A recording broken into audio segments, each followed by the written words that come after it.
Les gens toujours disent que si on a passé Shabbat, alors on doit commencer la paracha de la semaine d'après. Et la vérité est que le Shabbat, c'est le sang de 3 jours avant Shabbat et 3 jours après Shabbat. Alors moi, je sais pas. J'aime parler de la paracha aussi après Shabbat. Et il y a beaucoup de... Et comme on se voit seulement le mardi, alors... Et il y a beaucoup de secrets dans les parachutes, je vous ai dit. Et on peut trouver ce qu'on veut, presque. On veut chercher de l'argent, on peut trouver de l'argent. On veut chercher le couple, on peut trouver le couple. Et bien sûr qu'on peut trouver Toda, Moudaout. C'est quoi Moudaout? La conscience de l'être humain. La paracha de Matot parle beaucoup de la force de la parole de l'être humain. Si on a juré, qui peut défaire la parole qu'on a dit? Et on va se poser une question. Comment la parole se transforme en fait? Beaucoup de gens qui enseignent la conscience, on vous dit ce que vous dites, c'est ce qui va se passer. On peut expliquer ça, aujourd'hui on va expliquer. Mais il faut voir le passouk, c'est impressionnant. Il est écrit comme ça. Il est écrit Ish ki dor neder la Hashem. Si une personne promet à Kadosh Baruch Hu, ou ishava shvoa, ou bien il a juré, les sor isar al nafsho, qu'il a juré, de s'empêcher de quelque chose sur son âme. Maintenant, on se pose la question, j'ai juré, chas v'shalom, je ferai plus ça et ça, mais je peux pas m'empêcher de le faire. Qu'est-ce qui se passe avec ma parole? Ma parole est d'un côté, mes actions sont du autre côté, ma pensée sont dans la troisième côté. Qu'est-ce qui se passe avec moi? Pourquoi la Torah elle dit ne jure jamais, ne promets jamais, ne jure jamais? Pourquoi? Jure, promets, qu'est-ce qu'il y a? Vous savez, en France, c'est écrit dans la halakha que les mères, que Dieu nous en préserve, jurent sur la tête de leurs enfants. Ouais. Et en France, c'est très commun ça. Et les gens ne font même pas attention à ce qu'ils disent. Vous savez qu'est-ce que ça veut dire la tête de mon fils? Ça veut dire que... Sur la tête de ma mère, ils disent aussi. Oui, les enfants disent sur leurs parents. Oui. Ça veut dire que chas v'shalom, si je ne tiens pas ma parole, le mal va venir sur la tête. Oh, chas v'shalom.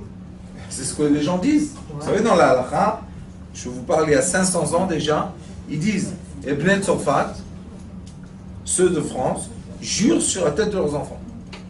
C'est quoi jurer sur la tête d'un enfant? C'est dire, je prends mon fils garant, ou ma fille, et ce que j'ai dit, ils sont garants à ce que j'ai dit.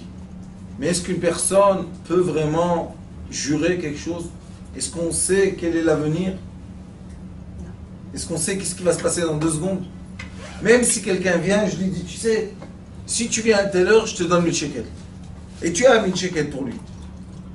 Et il arrive 1 heure après. Et tu n'as plus les 1000 shekels pour lui. C'est un problème. On a juré. Il vient. Lui, il a pris un prêt de 1000 shekels de quelqu'un. Maintenant, il a dit, dans 1 heure, je te rembourse. L'autre, il attend l'argent. Il ne va pas recevoir l'argent. Et la cascade qui devient des fois des sommes énormes. Et on voit que la personne... Pourquoi ça a commencé? Par la bouche. Il y a une histoire, vous connaissez sûrement toutes, mais les histoires c'est toujours beau. Il y avait un roi, et ce roi-là, il était très très malade. Top. Ils sont venus les docteurs, ils ont dit, il faut qu'il boive du lait d'une lionne, on dit en français? Lionne. Et personne n'a voulu aller emmener le lait de la lionne. Un juif, le roi il a promis, un juif il a dit, bon, je vais faire avec une sagesse et je vais t'emmener un verre de lait du lion. Qu'est-ce qu'il a fait? Mais est-ce qu'il avait promis? Il lui a dit, je t'emmène le verre de lait de lion. Oui, mais sans promettre. Bien sûr, en promettre. Je jure que je vais écoutez. Et qu'est-ce qu'il a fait? Il a pris des chèvres avec lui. Et tous les jours, il envoyait une chèvre dans la bouche de la lionne. Et la lionne, elle a commencé à s'habituer qu'il est là à côté d'elle, jusqu'à un jour que vraiment il pouvait la caresser parce qu'elle était en train de manger la chèvre. Et on sait que le lion, quand il est rassasié, il fait rien du tout. Il ne cherche pas à attaquer les gens, lui. Il est rassasié, il dort. Et il s'est approché, Baruch Hashem, il a pris le lait, il était super content. Pourquoi? Personne n'a osé. C'est quoi? C'est une mission de fou, ça. Tu rentres chez la lionne pour prendre du lait. Bon. Quand il retourne, il a son lait précieux là à côté de lui, et il s'endort à côté d'un arbre. Il commence à entendre un débat. Quel est le débat? Les pieds disent à tous les membres du corps, nous allons recevoir le mérite de cette action. Les jambes viennent, les pieds, ils disent, les membres lui disent, pourquoi vous? Ils disent quoi? Sans les pieds, comment il aurait marché? Bonne raison. Ils viennent les bras, ils disent, vous les pieds? De quoi vous parlez? Si nous les bras, on ne se serait pas approché de la lionne, la caresser et prendre le lait, d'où on aurait du lait? C'est nous qui devons recevoir. Viennent les oreilles, ils disent, mais c'est ch'touillotte, ni les pieds, ni les mains. C'est nous qui avons entendu que le roi est malade. Donc c'est nous qui devons recevoir le mérite. Et ainsi, tous les membres du corps. Et il y en a un qui se tait. À la fin, la langue dit, vous êtes tous très gentils et très beaux, mais... Alors ils disent, toi la langue, on t'a mis derrière 2 barrières. Ferme les barrières, sinon on va te... Elle dit, ah, vous allez jouer avec moi, il n'y a pas de problème. On va arriver chez le roi et on va voir qu'est-ce qui se passe. Ils sont arrivés chez le roi, tout le monde l'a reçu avec beaucoup de kavod. C'est quoi une mission? D'aller prendre du lait. Je crois même aujourd'hui, c'est une grande mission, de prendre du lait d'une lionne. Et quand il arrive, il s'incline devant le roi, et la musique, et tout ce que vous voulez. Enfin, la guérison du roi. Et quand il vient, il lui dit, espèce de chien, je t'ai emmené ce que tu mérites, le lait d'une chienne. Fou celui-là, parce qu'il fait le roi. Comme ça, on parle à un roi. Tout de suite, les soldats sur lui, ils l'ont cassé. Et après, Magav, ils ont emmené les Magav, et bon, bien massacré, et ils l'ont jeté en prison.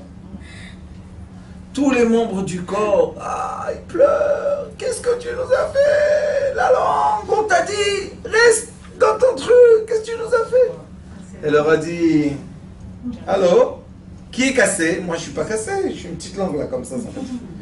Mais vous souffrez, hein? Vous avez vu? C'est qui doit recevoir le mérite? Toi, reçois-toi le mérite. Toi. Elle leur a dit, Besséder, je vais vous faire sortir de là. Comment? On supplie, fais-nous. Ils viennent les soldats là, et la langue leur dit, c'est pas dommage. J'ai fait un coup contre la Hainara. Que personne ne croive que ce soit du lait d'une lionne. Mais la vérité, vous savez,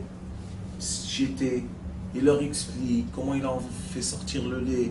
C'est un lait précieux, vous êtes fous de le jeter, le roi va mourir. Laissez-moi une chance. Il n'y a pas de problème. Minuit, personne n'est dans le royaume. Ils emmènent la personne avec son petit bocal de lait là. Et il lui dit, écoute, monsieur le roi, j'ai donné ma vie pour vous.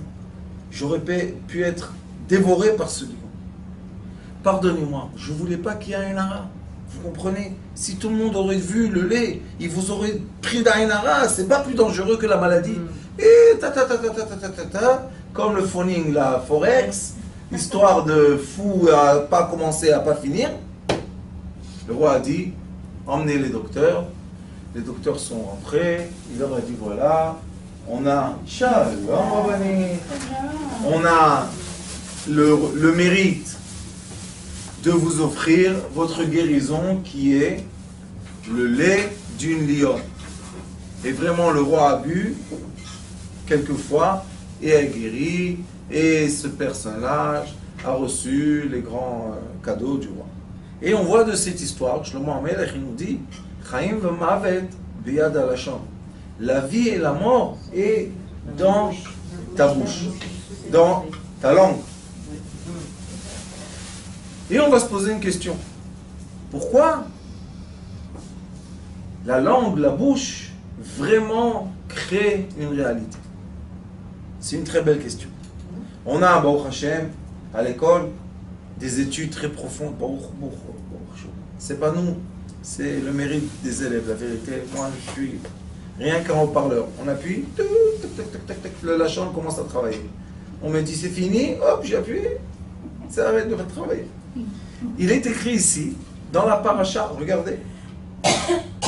Lo yachel devaro, kechol ha'yotze mipiv ya'aseh.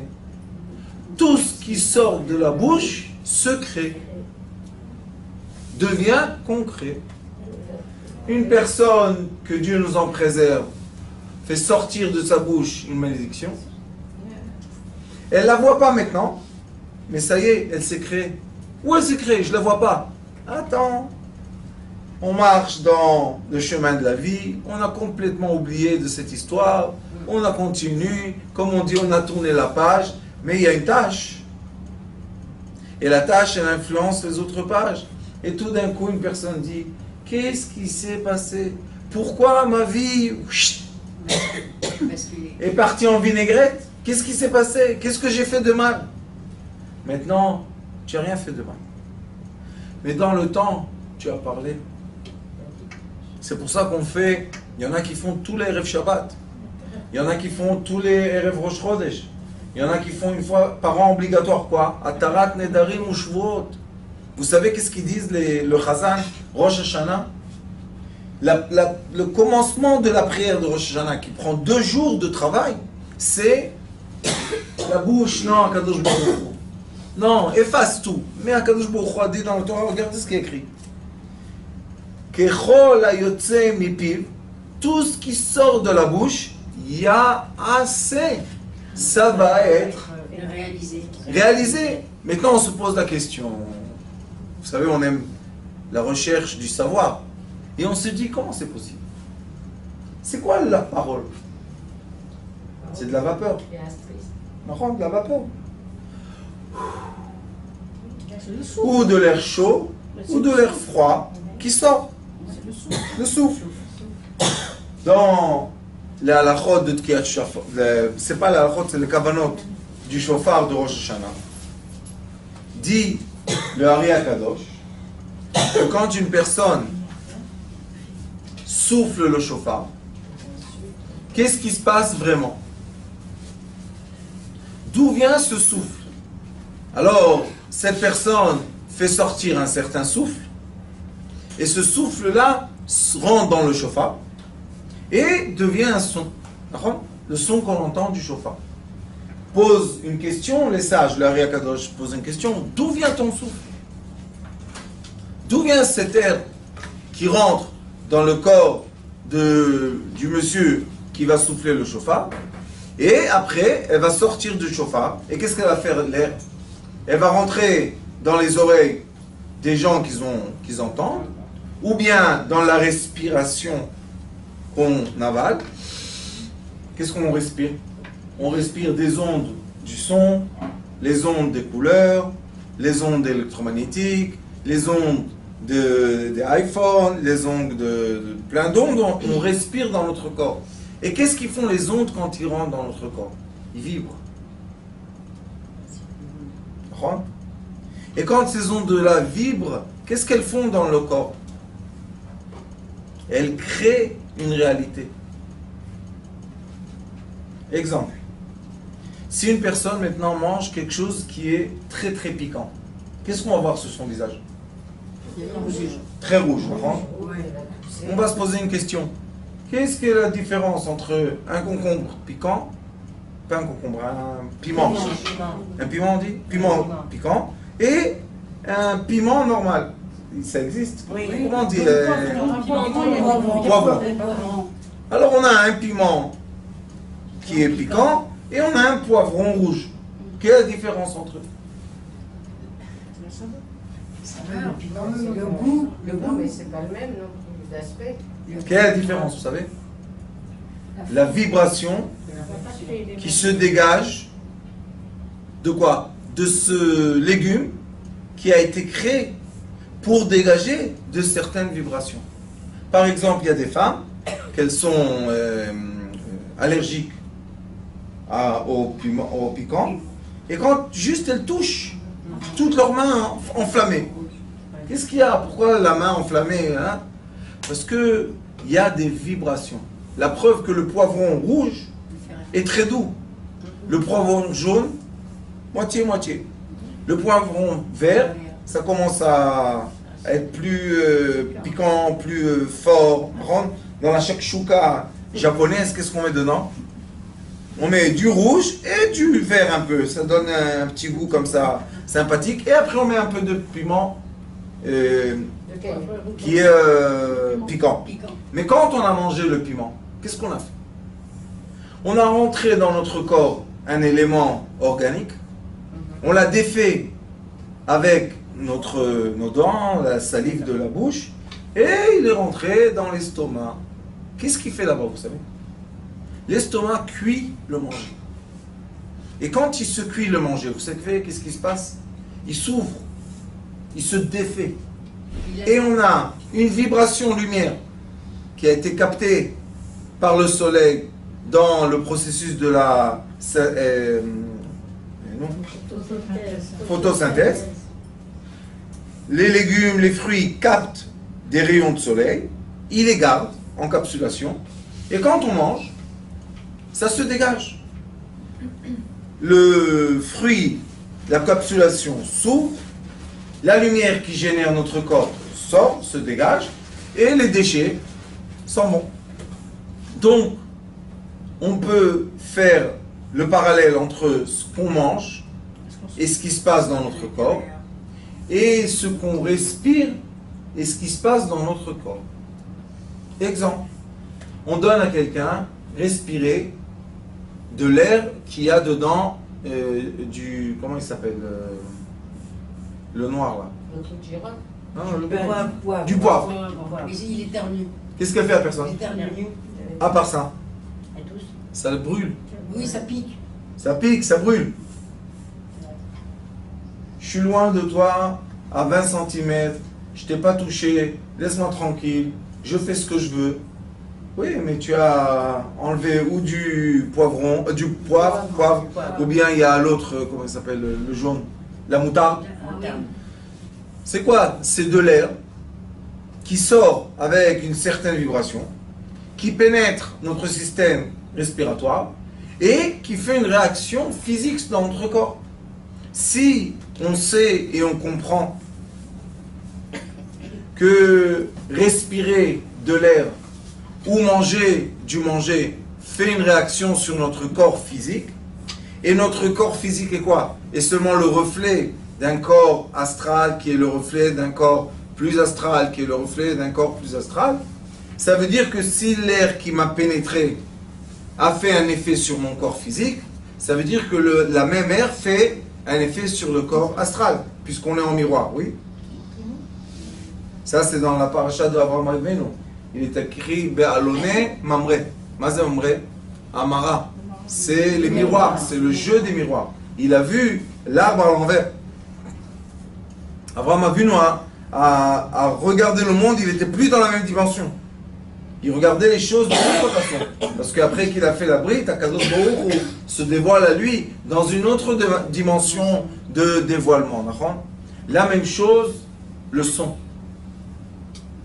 Ce chauffard magnifique qu'on souffle, dites les sages, que celui qui tient le chauffard dans sa main reçoit le souffle divin direct de la Bina qui rentre dans le corps de celui qui doit souffler, se réchauffe dans son cœur, se forme ou déforme dans le cœur de celui qui va souffler.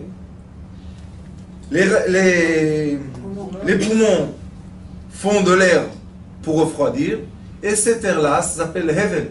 C'est quoi? C'est l'air qui sort de notre corps, rentre dans le chauffard, se déforme d'après la forme du chauffard, et sort maintenant dans la chambre. Les gens qui sont dans la chambre, qu'est-ce qu'ils font? À leur tour, ils respirent. Et des fois, la respiration de la voix de quelqu'un nous fait rentrer dans un état d'esprit de joie, des fois dans un état d'esprit de tristesse, des fois dans un état d'esprit de conscience, des fois dans un état d'esprit de folie un peu, on va faire un peu les fous. Qu'est-ce qu'on fait? On met la musique très forte, on va vite avec la voiture. Qu'est-ce qu'on fait? On change l'air. On change l'air qui nous entoure, on change notre comportement. Jusque-là, on était logique, non? On continue. L'air qui sort de notre corps, qu'est-ce qu'il fait? Il sort à 37 degrés, à peu près, et il s'éloigne de nous. Pourquoi il s'éloigne? Parce qu'il est léger, et la température change. Et plus il a fait sortir l'air chaude, et plus ça va prendre du temps pour l'air de se refroidir. Qu'est-ce qui se passe quand l'air se refroidit sur une glace? La buée de l'eau. Refroidissez l'eau, qu'est-ce qu'on va recevoir? Des gouttes d'eau. Ah, l'eau, pardon. C'est quoi un glaçon? C'est un mur. Par l'air, on peut passer. Par l'eau, on peut passer. Mais par la pierre, c'est fini, on ne peut plus passer. Vous savez qu'est-ce que fait la personne quand elle parle? Elle fait des murailles devant elle. Des murs, et des murs, et des murs. Des fois, un mur se crée 10 ans plus loin que la parole. Des fois, 5 ans. Des fois, 1 an. Et des fois, 1 seconde. Quelle est la différence, vous savez?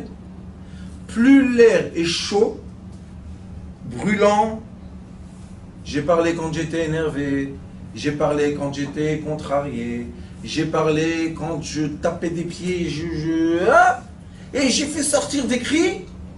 Le cri ne s'efface pas.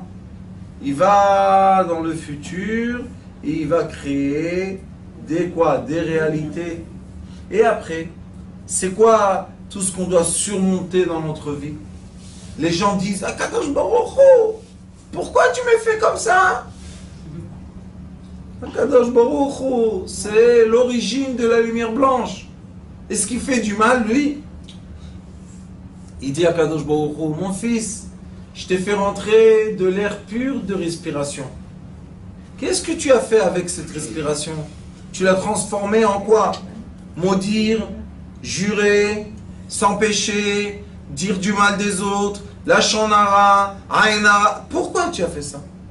Moi, je t'ai donné de l'énergie pure, laisse-la pure, et tout le monde est content.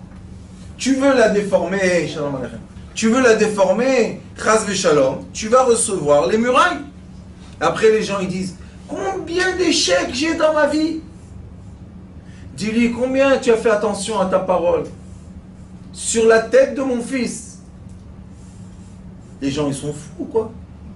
Tu as mis une parole bête avec un ami à toi en train de, à Belleville, faire les fanfarons, et tu as juré sur la tête de ton fils. Après, tu fais la aliyah, et malheureusement, la tête du fils. Tu fais tchouva, tu fais ce que tu veux. Tu as juré. Atarat nedarim. Il faut faire attention à ce qu'on dit. Qu'est-ce que dit la Torah? Regardez les mots. Kol hayotze mipiv. Pourquoi il n'était pas écrit? Pourquoi il n'est pas écrit tous les mots? Kol hadibour. On devait avoir ici quoi? Kol ma sheomer. Tout ce qu'il dit. Kol ma shemedaber. Tout ce qu'il parle. Non. Kol hayotze mipiv. Vous savez c'est quoi ça? Même la respiration qui est comment? Une personne dit ouf. Quel était le message? J'en peux plus. Ouf. Il n'y a pas de problème mon fils. Le mur est en train de se faire. 0. Abanit. Point zéro. Ah oui, pour revenir en arrière. On ne veut pas aller en arrière. Non, mais pour. On veut aller en avant. Non, mais je veux dire pour Je vais expliquer. Comme on comprend maintenant je pense physiquement, comment l'haleine de notre respiration crée des miroirs. Et on commence à vivre dans un monde de miroirs. Et les miroirs, comme vous connaissez, en France on dit la foire, comment on dit, l'onapar, comment on dit en France? La foire. La foire. On rentre là-bas, il y a un endroit, le miroir te fait maigre, le miroir te fait gros, le miroir te fait long, le miroir te fait court. Qu'est-ce que c'est tout ça? Mais c'est grave. C'est de l'imagination de quoi? Déformation du miroir. Comment il a été formé? Par les bulles d'air qui sont sorties de mon corps. Comment elles sont sorties? Déformées par mon cœur. Les gens qui veulent passer de ce monde déformé au monde qui est droit doivent nettoyer le cœur. Ça suffit. Celui-là, il m'a dit, celui-là, il m'a fait, celui-là, je lui ai dit, celui-là, il m'a vexé, celui-là, je l'ai vexé, celui-là, combien on peut? Maspic. Maspic. C'est quoi maspic, vous savez? Là, il dit, al-nafsho, il dit le mot nafsho, pas neshama, nefesh. Pourquoi? La Torah dit, a nefesh iachotet. Seulement le niveau vital, nefesh c'est vitalité, seulement le degré vital, c'est lui qui faute. Le degré esprit et le degré âme, jamais faute. On ne peut pas fauter, c'est de la lumière blanche. Alors, dans le Passouk, on a aussi quoi? On a aussi la solution de toutes ces murailles qui se mettent autour de nous. La solution n'est pas physique, elle est métaphysique. Veut dire que quand j'ai utilisé le nefesh, qui était la vitalité, et j'ai créé plein de murs, ça veut dire que ces murs-là, quand est-ce que je vais les rencontrer? Seulement quand je suis nefesh. Quand je suis dans le degré de vitalité, alors je vais rencontrer les murs. On va faire une illusion avec la guerre. La guerre. Vous savez, il y a un champ de guerre, un champ de bataille. Dans le champ de bataille, il y a beaucoup de sortes de guerriers qui font la guerre. Il y a ceux-là qui sont dans les tanks. Il y a ceux-là qui sont à pied. Il y a ceux-là qui tirent les missiles. Et il y en a qui sont dans un hélicoptère. Il y en a qui sont dans un avion. On a beaucoup de degrés pour passer le champ de guerre. Celui qui est dans l'avion et il envoie une bombe sur un village et il explose 6000 personnes, il sait ça. Il sent l'odeur des gens morts. Oui, mais Il est en haut. Il a l'air conditionné. Ah oui, mais il a envoyé une bombe, il sait très bien qu'il va y avoir des dégâts. Ah Banit, ils savent rien du tout. Pourquoi? Parce qu'on leur dit pas maintenant saute de ton avion, descends en bas et vois 6000 corps déchirés. Lui, il est dans l'avion. On lui dit retourne à la base. Quand il descend de l'avion, qu'est-ce qu'on fait? On lui donne à manger, à boire, on le gâte. Les pilotes d'avion. Est-ce qu'il était sur le champ de bataille? Non. Oui, mais pas dans la même dimension. Mais celui qui est un guerrier, ça s'appelle face à face. Qui doivent, si on doit tuer, on tue d'1 mètre. Il sent l'odeur de la poudre. C'est plus la poudre aujourd'hui, mais il sent l'odeur. Il sent l'odeur. Il sent l'odeur du sang. Il sent l'odeur du sang. Il voit. Ça, c'est le degré nefesh. Vitalité. On n'est pas obligé, ou plutôt est recommandé par la Torah, qu'une personne ne reste pas dans le degré de nefesh. On est venu dans ce monde comme le petit bébé, nefesh. Pourquoi? Parce qu'on ne peut pas se développer dans le ventre d'une maman, rouar. Si on serait déjà rouar, la maman aurait gonflé comme ça, elle serait morte. Alors comment on est créé? Nefesh. Un petit force de vitalité. Mais cette vitalité sort dans le monde, maintenant elle doit faire un chemin. La question qui est une question, vous savez, On dit ça dans les affaires, la question de 1 million de dollars. La réponse te donne ou la vie ou le nefesh. Qu'est-ce qu'on doit faire comme chemin dans notre vie? Aller droit et dire j'ai réussi à casser, j'ai réussi à conquérir, j'ai réussi. Ou bien on doit aller en haut. J'ai rien réussi, tout va bien. Qu'est-ce que tu as fait de bien? Viens avec nous. Je suis fatigué, laisse-moi là. Mais viens, okay, qu'est-ce qu'il y a? Qu'est-ce qui s'est passé? Pourquoi tu viens plus? Ça va, je ne veux plus venir. Qu'est-ce qui a changé? L'état d'esprit. Le soldat de guerre a dit je veux être un pilotaire, ça suffit. Les odeurs, les bruits, les goûts que j'ai quand je suis nefesh, j'en peux plus, je suis fatigué, la vie est dure. Tu as raison. Dans la dimension que tu dois tout le temps lutter, c'est très très dur. Mais qui t'a dit que tu dois lutter tout le temps? Change de vitesse. Vous savez, je connais une personne, je crois qu'il a 57, peut-être 62, quelque chose comme ça. Et toute sa vie, depuis l'âge de 20 ans, il travaille dans un terrain pour bâtiment. Vous savez, tous les produits de bâtiment. Et toute la journée, il est dans le soleil. Et il est sur le tracteur. Et il lève, et il baisse, et il descend. Et il écrit. Vous savez, c'est comme... Hé, donne-moi ça. Toute la journée, des angoisses. Un jour, il est venu. Je lui ai dit, écoute, ta femme, à 60 ans, elle ne peut plus t'honorer. Quand tu viens tous les jours du travail avec ce vocabulaire de rue, qu'est-ce que tu prononces dans ta maison? Il m'a dit, mais je suis un vaurien, je suis né dans la rue, blablabla. Je lui ai dit, mon fils, change de métier. Qu'est-ce que je vais faire? J'ai dit, fais chauffeur de bus. Aujourd'hui en Israël, il y a beaucoup de besoins de chauffeurs de bus. Je lui ai dit, à ton âge, ils sont contents parce que les chauffeurs plus âgés, ils sont plus calmes, ils vont pas vite. Fais chauffeur de bus. Tu vas être dans l'air conditionné, il est très gentil. Tu vas être gentil avec les gens. Aujourd'hui, tu ne dois pas te prendre la tête avec les tickets, vendre, acheter. Tu prends ton truc, tu arrêtes dans la station, tu fais ton petit tour, tu travailles 8 heures, tu emmènes ta parnassa comme il faut à la maison. Mais, vous savez, il a le col un peu... Ça y est, à 60 ans, hein, ça suffit.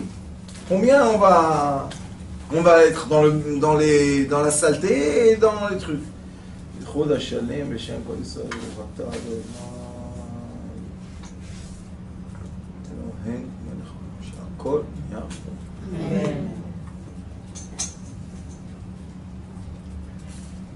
Nous dit la Torah, quand tu es nefesh, seulement quand tu es nefesh, kechol ha'yotze mipiv ya'aseh. Ma ze ya'aseh?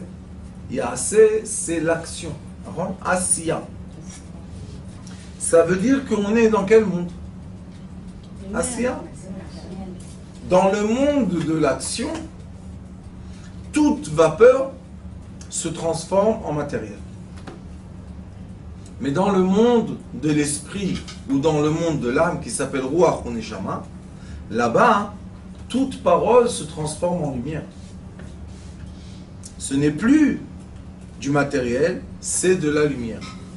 Tout le monde pose la question, je reçois aussi beaucoup de emailing que les gens me disent de tout le monde. Mais Rav, comment on fait ça? Comment on passe de dimension? Alors je leur dis, le point zéro. Le Zohar Kadosh explique que de passer d'une dimension à l'autre, il faut se déshabiller pour se rehabiller dans un nouveau costume. Vous savez, quelqu'un qui était un grand guerrier, et il était dans les champs et la bataille. Et tout d'un coup, on veut lui donner une médaille d'honneur. Et on lui dit, vite, vite, le président et le chef de l'armée veulent te donner une médaille. Est-ce qu'il va tout sale et tout? Non. On lui donne un jour de vacances. Il se lave. Il a les habits qui sont Tati, il ne fait pas les habits de guerre. Et il va propre. Alors qu'est-ce qu'il fait? Il se déshabille. Il se lave. Et il se réhabille d'une autre façon. Nous aussi, la même chose. On doit se déshabiller pour se réhabiller. Il n'y a rien à faire contre ça. C'est une des règles de ce monde. Comme le papillon. Mais quand c'est un verbe, les loups, il se remplit, il mange. Pourquoi il se remplit? Vous savez, il s'étouffe. Il s'étouffe tout seul, il se remplit. Est-ce que c'est beau, un verre? Pourquoi? Au lieu de dessiner les papillons, on va dessiner les vers. C'est pas tellement beau un ver. Un papillon. C'est très très beau. Ce ver-là, vous savez qu'est-ce qui se passe avec lui? Il devient un cocon. Vous savez que le cocon, à un certain moment dans l'évolution, vous savez qu'est-ce qu'il est? De la cendre. C'est de la pierre, c'est rien. Vous l'écrasez, il y a mais à un certain moment, ça devient liquide. Intérieurement, il y a un liquide qui se crée, et ce liquide, tout doucement, on voit que le cocon commence à prendre les couleurs, la forme, et un jour vient le printemps, et hop, les ailes s'ouvrent. Il devient un avion. Comme il est beau dans les champs, tout le monde, magique, comme c'est beau les papillons, d'accord? Pourquoi quand c'était un ver, tu ne l'as pas embrassé comme tu l'embrasses quand c'est un papillon? Pourquoi tu ne l'as pas cherché, tu l'as mis dans des cadres? Est-ce que vous avez vu des cadres de verre?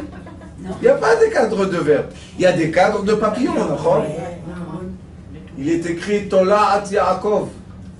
Ah, Yaakov, tu es une Tola, tu es un ver. Pourquoi on n'a pas dit par Yaakov?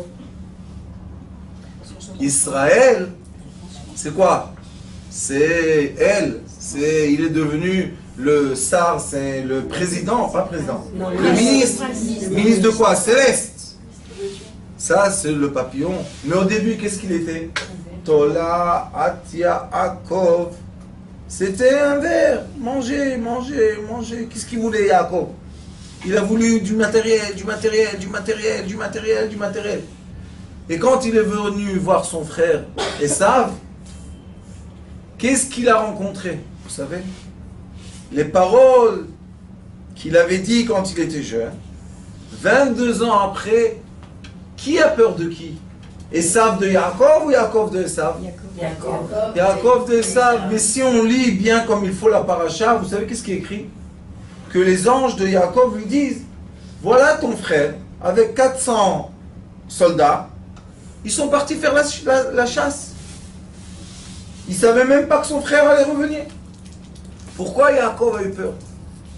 Et toute la nuit, il a envoyé, il a dit comment rencontrer son frère. S'incliner. Est-ce qu'il a demandé quelque chose, son frère? Non. Quand il a vu, qu'est-ce qu'il a fait? Il l'a enlacé, il l'a embrassé. De quoi Yaakov avait peur? Des paroles qui se rappellent qu'il a dit. Et comme il avait dit des mauvaises paroles, maintenant quand il a rencontré son frère, dans son imagination, il était sûr que son frère voulait venger. Mais son frère était 22 ans avec son père. Tout va bien. Le frère qui faisait la compétition, il est parti. Qu'est-ce qu'il y a de mal? Et en plus, il a envoyé son fils Eliphaz. Il a pris tout l'argent. Il était content. Qu'est-ce qu'il a? Il est parti avec ses amis, faire la chasse, emmener à manger. Qu'est-ce qu'il y a? Yaakov a tremblé de peur. Vous savez qu'est-ce qui est bizarre? Il est écrit que Yaakov avait seulement 600 000 chiens. Il était un berger. Il a écrit 600 000 chiens. Chaque chien, je ne me rappelle plus les chiffres, mais je crois que c'est 100 têtes de bétail. Ça veut dire que Yaakov avait quelque chose comme 60 millions de têtes de bétail. Lui-même a dit, il était tellement grand qu'il ne pouvait même pas passer le Jourdain, parce que... Alors il a dit, on va se séparer. Vous savez, le bruit de 60 millions de têtes de bétail qui marchent, Et qu'est-ce qu'il dit à Esav? Il lui dit à son frère, je vais tout doucement. Pourquoi? Parce qu'il y a les petits, les petits moutons, les petits, les agneaux, on fait attention à eux, alors on doit aller doucement. Bien sûr, il doit aller doucement. 60 millions de têtes de bétail, qu'est-ce qu'il va faire avec? Il a changé de phase. Le Zohar HaKadosh dit, pourquoi Yaakov s'est incliné 7 fois devant son frère? 7 fois il s'est incliné. Alors dit le Zohar HaKadosh, 7 fois, est-ce qu'on s'incline devant une Avodah Zarah? Puisque Esav représente la croix. On s'incline devant une croix. Il dit, Yaakov Avinu a compris qu'il veut passer de dimension. Et il y a 7 dimensions dans quoi? Dans Zeir Anpin. Dans l'être terrestre, il y a 7 dimensions. 2 bras, 2 mains, le corps, la tête et le membre essentiel. C'est 7 dimensions. Et où il voulait passer? Il voulait passer à un autre degré de vie qui s'appelle Israël. Mais pour apte, c'est la 8e dimension qui est le commencement d'un nouveau monde. Mais nous, quand on vient en Eretz Israël, on a oublié qu'elle s'appelle Knaan. Et Knaan en hébreu, c'est Nichna. Je me soumets. À quoi? Les gens disent c'est dur Israël. Oui. Parce que la terre d'Israël ne s'appelle pas la terre d'Israël. Tant que tu as de l'orgueil et tu n'acceptes pas à te soumettre, tu n'acceptes pas de changer d'habit, elle ne s'appelle pas encore Israël pour toi. Elle s'appelle Knaan.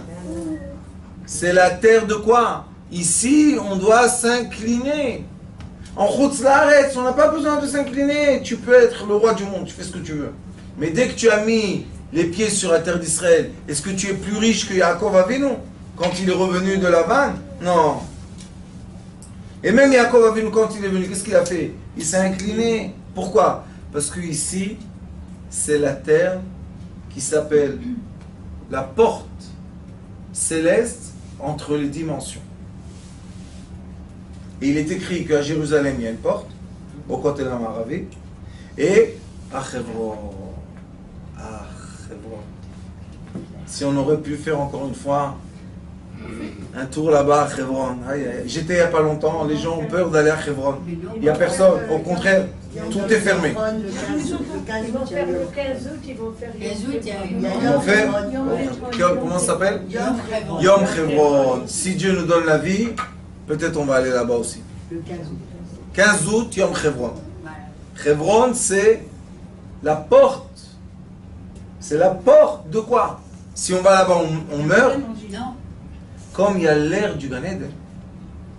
Qu'est-ce qu'on a dit au tout début? L'air qu'on respire crée nos miroirs. Si tu respires de l'air du Gan Eden, quel miroir tu as en face de toi? Gan Eden. Vous savez c'est quoi Gan Eden? Gan Eden c'est je t'aime, le plaisir, l'amour, la gentillesse, la bouche propre. Alors si quelqu'un veut faire une vraie tchouva, il va là-bas au Gan Eden. Il se remplit d'air du Gan Eden. L'haleine qui va sortir de sa bouche, c'est quoi? C'est l'haleine spirituelle de l'esprit. C'est plus l'haleine de l'action. Est-ce que maintenant, quand il a passé par le petit trou comme ça, il s'est déshabillé d'un côté, il s'est réhabillé dans l'autre côté, est-ce que maintenant, dans le chemin de sa vie, dans la nouvelle dimension, il va rencontrer les paroles qu'il a dites? Non, parce qu'il a changé. Il a changé. Il a changé de Il n'est dimension. plus dans le même pays.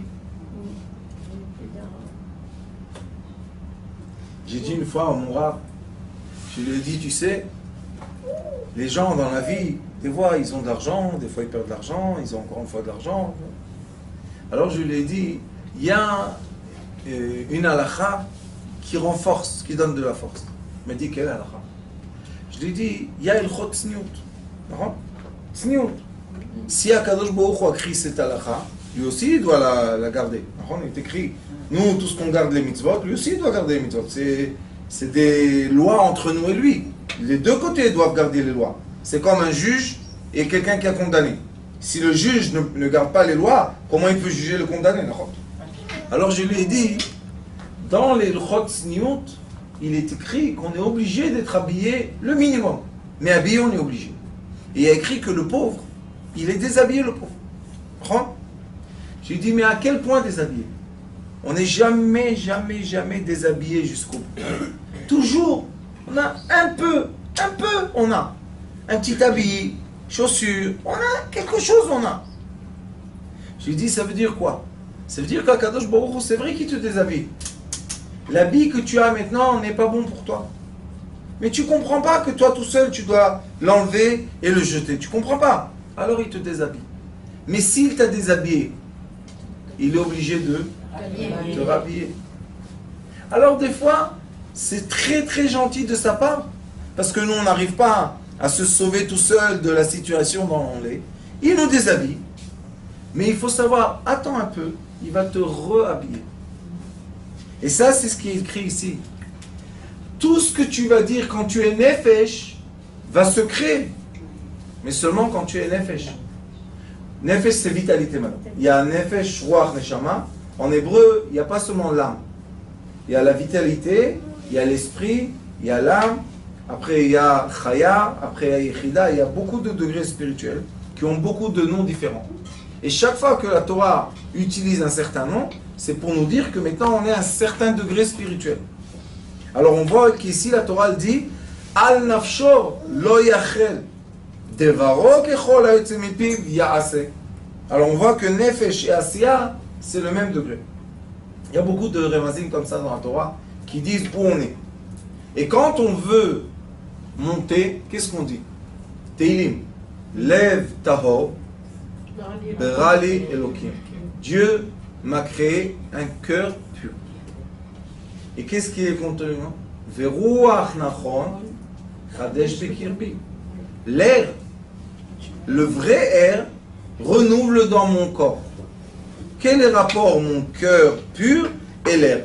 Parce que le cœur représente le ruach. Ruach c'est quoi? Spirit, c'est l'esprit de l'être. L'esprit de l'être est en rapport de quoi? De mes sentiments. Si mes sentiments sont encombrés, et l'autre m'a dit, et l'autre m'a regardé, et je parle toute la journée de shtouyot, comment je vais être ruach nachon? Comment je vais recevoir l'air pur? Vous savez, dans la synagogue Rosh Hashanah, on souffle le chauffard. Il y en a qui sont en train de parler. Qu'est-ce qu'ils entendent dans l'oreille? C'est ce qu'ils entendent. Et il y en a qui sont bien dans la prière. Lev, Taor, Beral, Elohim. Ils ont bien travaillé l'oul. Ils ont bien fait les slichot. Qu'est-ce qu'ils entendent? Et des fois, quand on ferme les yeux, on ne sait pas combien de temps il y avait le chauffard. Ça, c'est quoi? Se recréer. C'est vrai, il y a une thérapie qui s'appelle Rebirth. Je peux me renaître. Mais ils ont oublié une chose. Où te renaître? Encore une fois dans l'action. Encore une fois dans la création de quoi? Des limites, des... Non. Tu veux te recréer. Yaakov, c'est le Shon Ekev. C'est quoi Ekev? Le talon. Israël, le Shon El. C'est au-delà de l'être humain. Et Yaakov Avinu, comment il a changé de dimension?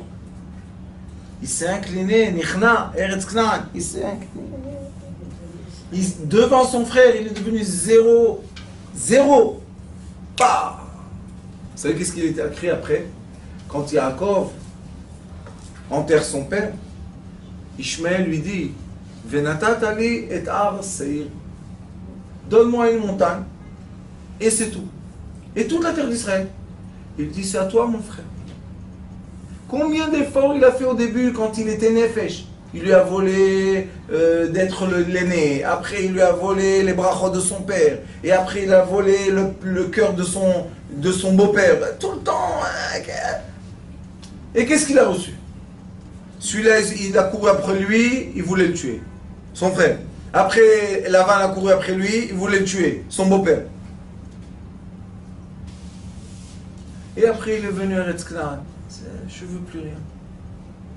Yaakov, lo ekare shimcha Yaakov. Israël, tout va bien, je suis content. Esav, qu'est-ce que tu es parti chercher? Des moutons? Tiens, ils l'ont donné des milliers. Tiens, prends. Je veux de la paix. À quoi ça sert beaucoup d'argent et beaucoup de problèmes? Un peu pour vivre et la paix. La terre d'Israël ne s'appelle pas Israël. Ça s'appelle Canaan. Canaan. Après, Israël. Baruch Adonai Leolam. Amen. Annonce. Annonce. Tous ceux qui veulent venir avec nous au désert s'adressent à Rabbanit Lina. À part ça, quelle annonce on a encore? L'école. Ceux qui veulent s'inscrire à l'école l'année prochaine s'adressent à Rabbanit Gila. Qu'est-ce qu'on a encore comme annonce? Tous ceux qui veulent être heureux, tapez des mains. Que Dieu bénisse le peuple d'Israël. Et tout le monde entier.